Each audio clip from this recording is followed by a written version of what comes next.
Assalamualaikum warahmatullahi wabarakatuh. Hari ini kita akan membahas tentang tumbuhan berbiji atau spermatopita.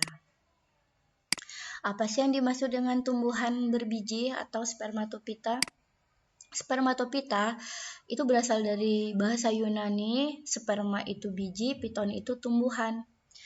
Di sini ciri-cirinya yaitu cara bereproduksi secara generatifnya dengan menghasilkan biji. Kemudian bersifat fotoautotrof karena memiliki klorofil sehingga dapat melakukan fotosintesis. Kemudian ciri yang ketiga yaitu termasuk tumbuhan Cormopita karena sudah memiliki akar, batang, dan daun sejati. Memiliki pembuluh angkut dan beradaptasi dengan baik di lingkungan darat. Tetapi ada juga tumbuhan spermatopita yang hidupnya di air. Ini adalah contoh tanaman dari spermatopita.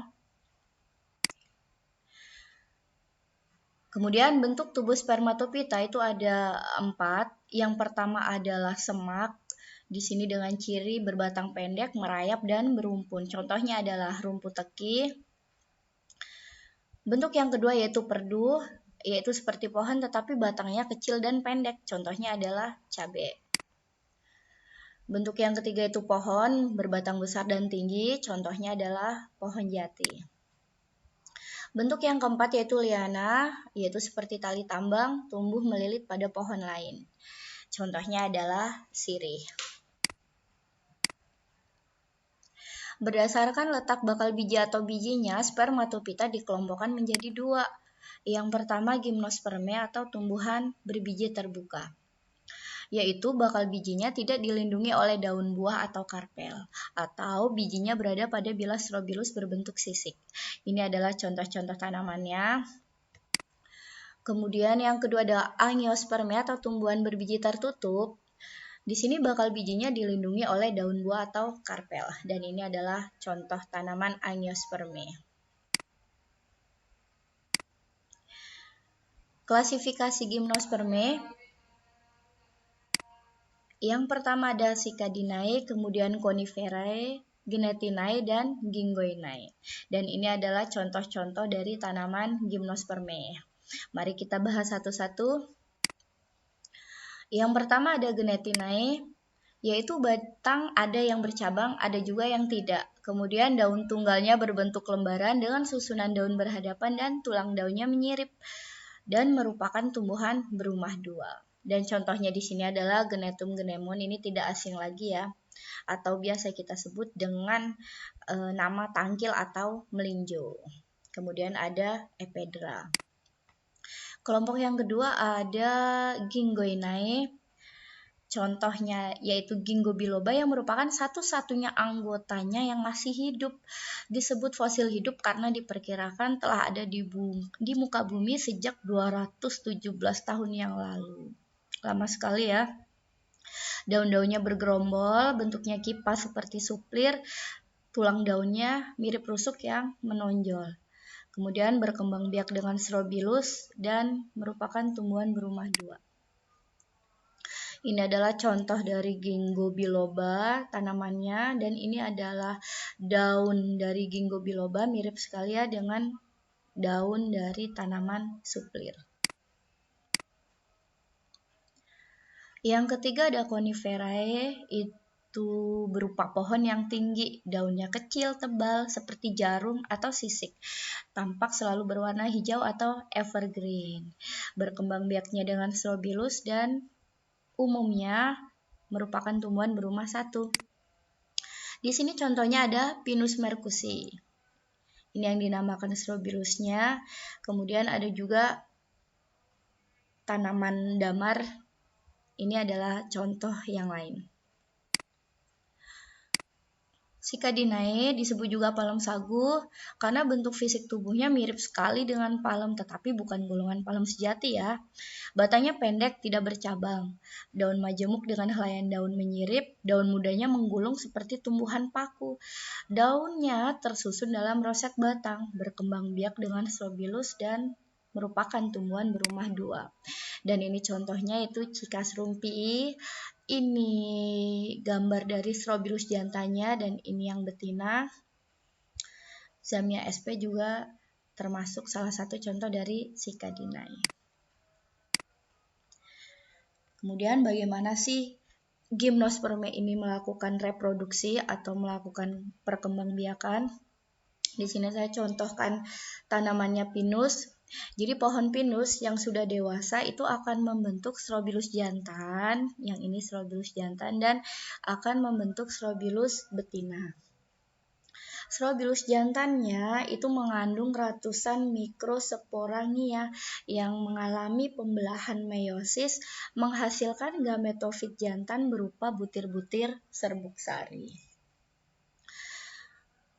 Di sini di dalam strobilus betinanya itu terdapat bakal biji yang memiliki mikrosporangium atau nucellus yang terlindungi oleh lapisan integumen. Di bagian ujung sini ada semacam lubang kecil, ini namanya mikrofil. Penyerbukan itu terjadi jika serbuk sari jatuh pada strobilus betina. Kemudian di dalam strobilus betinanya itu terjadi pembelahan meiosis sel induk megaspora. Dan kemudian hasil dari pembelahan meiosis itu menghasilkan 4 sel yang haploid. Tetapi hanya ada 1 sel megaspora yang dapat bertahan hidup. Kemudian megaspora akan membelah secara mitosis berulang-ulang dan menjadi jaringan gametofit betina. Jaringan gametofit betina akan membentuk archegonium. Dan di dalam archegonium itu nanti akan mengandung ovum atau sel telur. Sementara itu, serbuk sari yang jatuh pada mikrofil kemudian akan berkecambah dan membentuk bulu serbuk sari, kemudian menembus nucellus menuju ke archegonium. Di dalam bulu serbuk sari itu terdapat sel generatif yang membelah menjadi 2 sel. Salah satu selnya yaitu sel spermatogen. Kemudian sel spermatogen ini nantinya akan bersatu dengan ovum dan membentuk zigot. Dan zigot akan tumbuh menjadi embrio. Embrio di sini akan mendapatkan makanan dari jaringan gametofit. Dan embrio kemudian akan berkembang dan tumbuh menjadi individu yang baru. Nah, begitu seterusnya siklusnya berlangsung. Dan ini adalah rangkuman dari reproduksi Gymnospermae yang saya jelaskan tadi.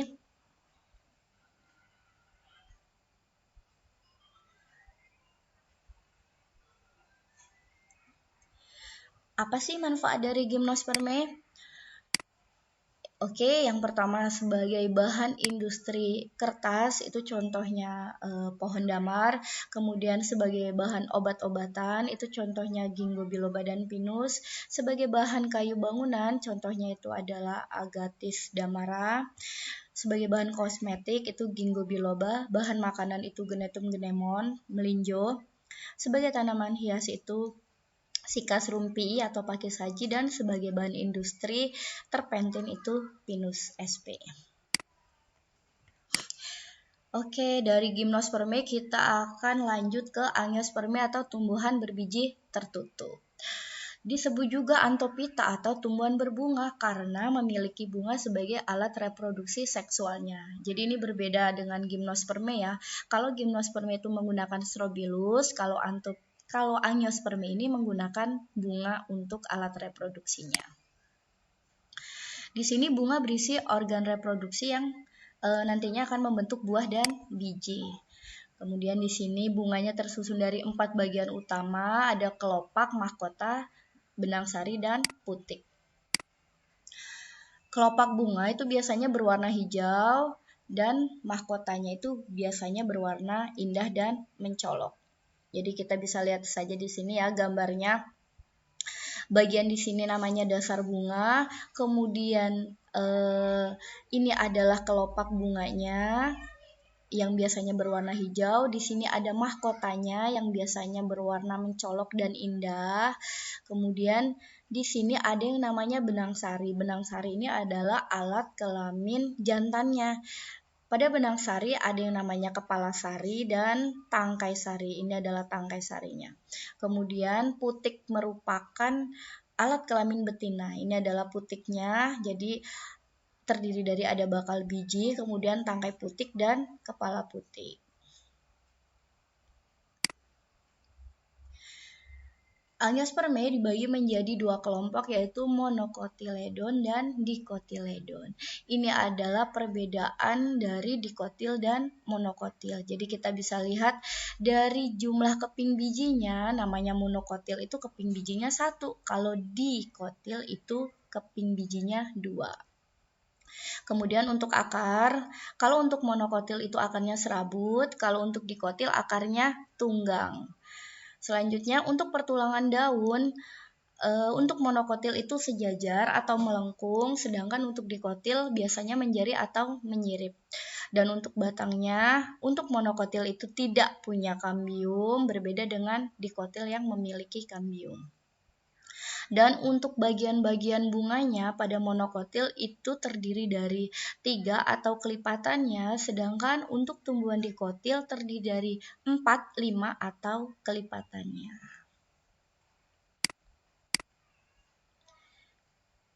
Ya, di sini kita bisa lihat nanti klasifikasi tumbuhan dikotil apa saja. Di sini ada Nyctaginaceae, contohnya adalah tumbuhan Bougainville atau bunga kertas. Kemudian ada Malvaceae, itu bunga sepatu. Leguminosa ini kacang-kacangan. Ada juga di sini Piperaceae, ini adalah contohnya sirih. Kemudian ada Apocynaceae, ini bunga tapak darah. Ada juga Rosaceae, ini bunga mawar. Ada Rutaceae, di sini ada kelompok jeruk. Dan Solanaceae, ini adalah untuk kelompok tomat dan terong. Dan bagaimana sih untuk klasifikasi tumbuhan monokotilnya? Ada Liliaceae, ini contohnya adalah bunga lili. Kemudian ada Amaryllidaceae, ini adalah bunga sedap malam. Ada Orchidaceae, bunga anggrek, contohnya. Ada Palmae, itu contohnya pohon kelapa. Ada Gramineae, ini tumbuhan padi. Musaceae itu tumbuhan pisang. Zingiberaceae contohnya adalah jahe. Dan Cactaceae ini contohnya tanaman kaktus. Nah, bagaimana sih untuk cara reproduksi atau perkembangbiakan dari Angiospermae? Jadi di sini tadi alat perkembangbiakannya adalah bunga. Jadi bunga tadi sudah Ibu jelaskan ya, bahwa di sini punya alat kelamin jantan. Contohnya adalah benang sari tadi. Jadi pada benang sari itu terdapat kepala sari yang di dalamnya terdapat sel induk mikrospora. Kemudian sel induk mikrospora ini akan mengalami pembelahan secara meiosis dan menghasilkan mikrospora. Kemudian mikrospora ini akan mengalami pembelahan mitosis dan menghasilkan gametofit jantan, yaitu berupa butir serbuk sari. Kemudian kita lihat untuk bakal bijinya di sini. Pada bakal biji itu terdapat sel induk megaspora. Sel induk megaspora ini kemudian akan membelah secara meiosis. Ini membentuk 4 sel megaspora, tapi hanya ada 1 yang dapat bertahan hidup. Yang lainnya mengalami degenerasi ya.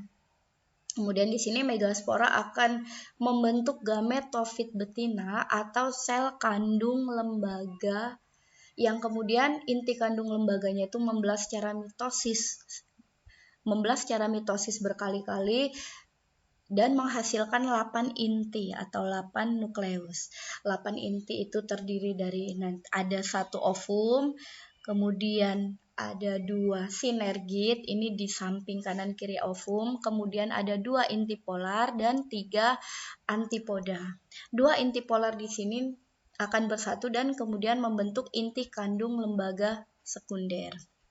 Dan di sini apabila terjadi penyerbukan, maka serbuk sari itu akan berkecambah membentuk buluh atau tabung serbuk sari yang intinya itu akan mengalami karyokinesis dan menghasilkan dua inti. Dua inti itu yaitu inti vegetatif dan inti generatifnya. Inti generatif di sini nanti akan membelah dan membentuk dua inti sperma. Inti sperma yang satu nanti akan bergabung atau bersatu dengan ovum membentuk zigot, dan inti sperma dua itu akan bergabung dengan inti kandung lembaga sekunder dan menghasilkan endosperma. Nah, makanya itu untuk tumbuhan angiospermi itu dikatakan pembuahan ganda karena terjadi 2 kali pembuahan. Ya, di sini tadi untuk sperma dan ovum yang sudah bersatu itu akan membentuk zigot, kemudian zigotnya itu akan tumbuh jadi embrio, sedangkan endosperma tadi berfungsi sebagai cadangan makanan bagi embrio. Di sini yang dinamakan biji yaitu embrio, kemudian endosperma dan selaput biji. Itulah yang dinamakan dengan biji.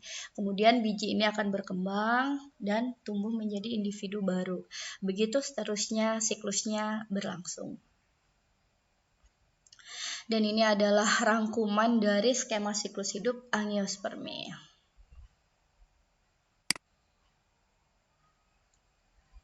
Oke, kemudian kita akan membahas tentang apa aja sih manfaat dari angiospermi, yaitu sebagai bahan pakaian, itu contohnya adalah tanaman kapas, kemudian untuk obat-obatan itu seperti kina, jahe, kunyit, bahan kayu bangunan, itu contohnya jati, bahan sayuran itu bayam, kacang panjang, bahan makanan pokok itu seperti padi, jagung, singkong, tanaman hias itu ada mawar anggrek, bahan pakan ternak itu bisa contohnya yaitu adalah enceng gondok. Oke, itu saja penjelasan dari saya tentang tumbuhan berbiji atau spermatopita. Ya, Ibu ucapkan terima kasih, semangat selalu ya buat anak-anak Ibu untuk belajar biologinya. Oke, Ibu akhiri. Wassalamualaikum warahmatullahi wabarakatuh.